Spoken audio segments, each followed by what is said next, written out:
You know what's happening in the country, Wisconsin and here in California? And California and Wisconsin are Democratic states, and there's been a big union stranglehold in both states. But what's happening is there are more voters who are shedding their ideological blinders and bias, and they're looking at the math of it.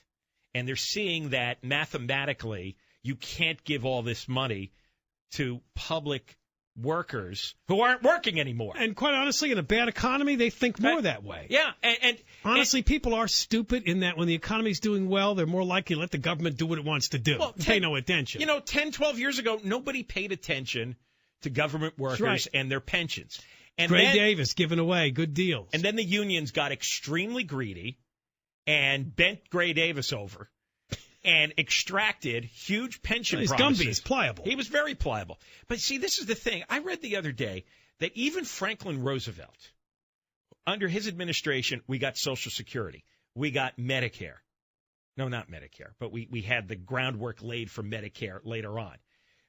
But he was the one who started the big government safety net philosophy here in America. He's the one who started to Europeanize America.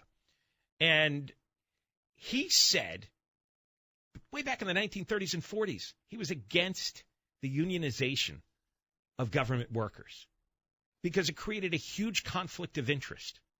The government workers would end up, if they were unionized, they could collect dues money and then use it to bribe politicians to guarantee benefits back to the union workers. And the taxpayers would be cut out of the conversation. That's where we are. And that's where we are now. All these decades later, this is the fruit of all that corruption. Going back to Jerry Brown in 1978, he signed the legislation to unionize government workers. Wisconsin was the first state, 1959, to allow the unionization of government workers. And 30 to 50 years later, this is what you get.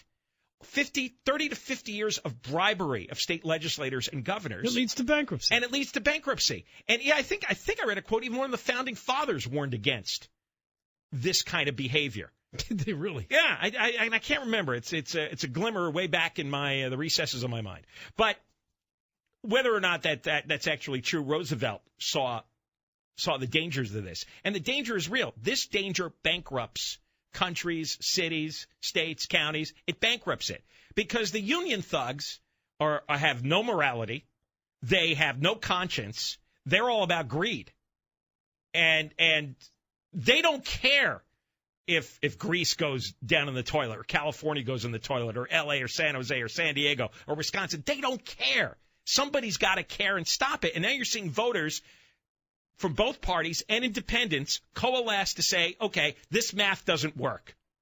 The hell with what you feel about a union, for or against. The math doesn't work. And this is going to be a significant change in the way we govern ourselves if it holds over the next decade. And it has to, or we're going to go out. All right, an update on the budget talks in Sacramento when we come back, and proof, if this is true, that they will stop at nothing to get money out of you. I'll explain.